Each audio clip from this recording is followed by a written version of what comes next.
yeah, I spend a lot of time on that. Great. Thanks, Estelle. Yes, you have a question. Hi, a question for Ryan. Are you currently single? And if so, what's your ideal type? What's my what? Ideal type. My ideal type.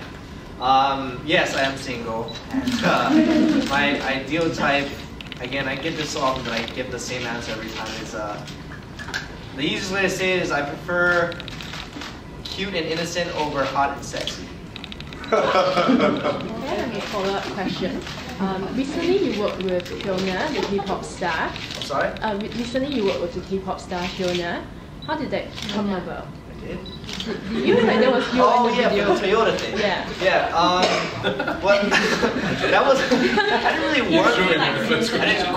I didn't really work with that. The thing is, it was just like I was like helping promote that app, basically that Toyota app. And what it does is it puts me into that video. So I didn't technically like go there and like film with her.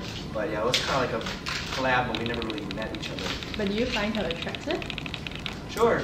I mean, there was all these random blogs saying that we were dating, but I never even met her before. I feel like I'm the only attached person in FanFest. I'm married, so everyone else is single and nasty. Hey. Yeah, anyway. It's because you can cook. Yeah, see, that's the true answer to get a chick. Yeah, right? You could cook. Yeah. Good point. Yes, Don, you got another question. Okay, I have two questions for Ryan. First of all, how do you decide if an idea is a good idea or a bad idea? And the second question is, hold on. How long did the planning and the production process of Internet Icon take to become a reality for you? I'll start with the Internet Icon question. Internet Icon, to be honest, for me, it was something that I went to my friend Andy Figman, who is one of the producers on the show, and he recently did like Parental Guidance and that movie that just came out. But we actually he came to me and we were gonna pitch that idea to TV about 3 years ago. And like I said, TV at the time was just like, they just didn't get it, so they said no. Basically everywhere we went to. And then Yum Yum Math came about, which is the network that I'm a part of, and we said, why not just do it here? And within like a year, we knocked out, well, a year and a half now, we knocked out about 2 seasons, so our second season is coming really soon. And to your other question, how do I decide if a good idea is a good idea and a bad is a bad one? Is that what you said? Yeah. Honestly, it just clicks. Like either I'll write like 100 things and all of a sudden I'll be like, that's the one. Like it just happens. For me, I just have to keep writing until I get it. There's no like formula to deciding what's good and not good. Actually, is there a similar thing for you, Rob? How do you decide, what's the process of deciding what it is you're going to be cooking? Well, I have themed days. Yeah. So like Mondays we do a budget recipes. Mm-hmm. Wednesdays we do a recipe request from a viewer, and then Fridays is a fast food Friday where we'll either do something really quick, or we'll do like a clone of a Big Mac or something like that where we recreate it to make it at home. But I did those themed days, and I set them up because Monday usually is at the end of the pay week, and no one's got any money left, so we want to like get some stuff that may be left over and like still make it into a nice meal. Wednesday was obviously just for the interaction. Yeah. And Friday was just a lot of fun because it was nearly the weekend and hoping I make a Big Mac with our mates on the weekend or whatever. Sure, yeah. Sure. Nice. There was another hand that went up over here. There it was. Right. I'm Rice. I'm a freelance writer. I'm just asking, how do you see yourself in the next 5 years? Still doing this. It's strange because you can't just plan out 5 years ahead and go, hey, this is where we're sort of going to be. If you asked me 5 years ago, would you be doing this full time and sitting in this room? I said no. So there are so many different opportunities that arise, and they just pop out of nowhere. Last year I got an email from our Prime Minister of Australia saying, hey, come and teach me about the social media thing and how it's creating jobs in Australia. And I thought it was a hoax until I rang her office, and it was the Prime Minister's office, and I met with her and Australia's top 50 CEOs and whatnot. So you don't know where it takes you, but you can only keep doing what you're doing and evolve with better equipment and with me, food's like fashion, so you got to keep up with it as well. So yeah. Ryan, where are you going to be in 5 years? Yeah, I mean, it's so tough to say because we're literally it's like everything's changing constantly on YouTube. So it's like we're like the new. Like you can't go in the acting field. You can be like, oh, I want to be just like Brad Pitt, you know. But in YouTube and new media, it's kind of like there's not really much you can say, you know. At least for us, it's like we gotta hope that we stay relevant, I guess.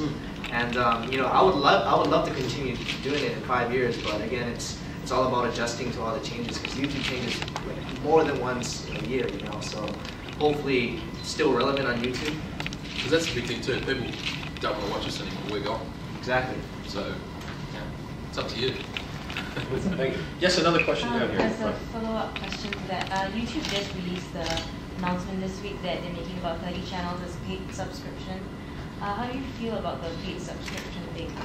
Because let's say in 5 years, if somehow it works and then most of the channels become paid subscription, will you guys go for it? And how do you think it would affect the way you make videos? Again, for me, it's all about, you know, you have to adapt to what YouTube's giving you because you know, it's constantly changing. So if that's something that becomes the next big thing, then we have to jump. For me personally, I have to jump on it, you know, because if you just try and stay in your own like stubborn world and fall off, that's your own fault. But that's how I see it. Would it kind of deter you because there's not a lot of people that would pay to watch videos for something that was once free? Yeah, I mean, I think if it becomes a thing where people have to start paying, then they might not watch. Or, but for me, I think there's always going to be, whether they're trying this, you know, trying the new funded networks or it's paid subscriptions. I think they're always going to be like that one original YouTube where it's people just uploading their original content, you know, the content they come up with. So I think that's always going to be there, and I'm just going to keep doing that, regardless of all the other things that I'm doing. It becomes a choice for the consumer as well. I mean, you could look at it, television. Why would I want to get paid television when I can see it for free? But people still do, and in huge numbers. But, So, I'm so sorry. you're right. If it does have to pay, will you guys move on to another online platform which is free, like for example Vimeo or something? Me personally, no. I'm faithful to YouTube.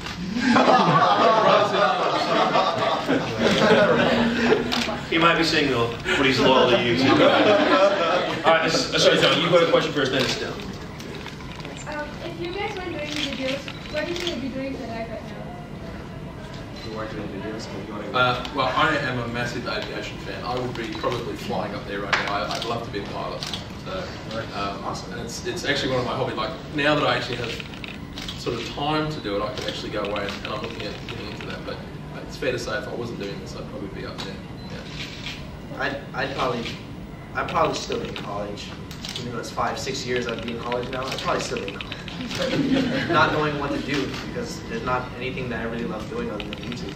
Well, did you have a course in mind before college? Yeah. Originally I went into my first 2 years in therapeutic for you know, like dealing with radiation and stuff. Oh, okay. It's kind of like the easiest way to explain it is kind of like X-ray, I guess, but like a different branch off of it. Right. $100 says nobody in here knew that about it. It's a real job. It's a real job. Estelle, you had another question. Yes, I did. Sorry, let me just is there any topics on YouTube that you would not talk about? Say like your sex life, racism, politics? Just name a bunch for me. I would never talk about. My demographic is 13 to 17-year-old females. Do you feel like a pressure to be an inspiration or to be a role model, to have positive messages all the time? You know, I always try to stay true to what I believe in, and whether that's positive or not.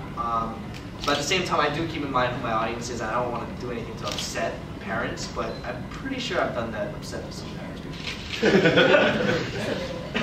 For me, it's pretty simple. I mean, mine is very family friendly, and it's across all demographics and stuff. So mine's nothing controversial. Although I did cook a cat once, but not a real cat. I pretended to kill the cat, but it went nuts in Japan. I had a TV station going, "This is a fantastic recipe." Seriously. And they said, "This is fantastic." So we're culling the cat's population one steward at a time. Nice. All right, well, listen, you guys, we're running out of time right now, but this is, like I say, only the icing on the cake. So we're going to be seeing these two out at the YouTube FanFest, powered by HP, in a few, well, I think in like what, 3 hours, I think, Tony, right? So we're going to be seeing them in the main hall. You guys will get a chance to see them up there as well. We'll be interviewing them up there. You guys are like, heard it in there. But maybe we'll get some more exciting questions in there. You never know, might change up the script and go off tangent. But one last time, give it up if you will. I know you guys are holding cameras one off, but give it up for right now. Ryan, Higa. Love it.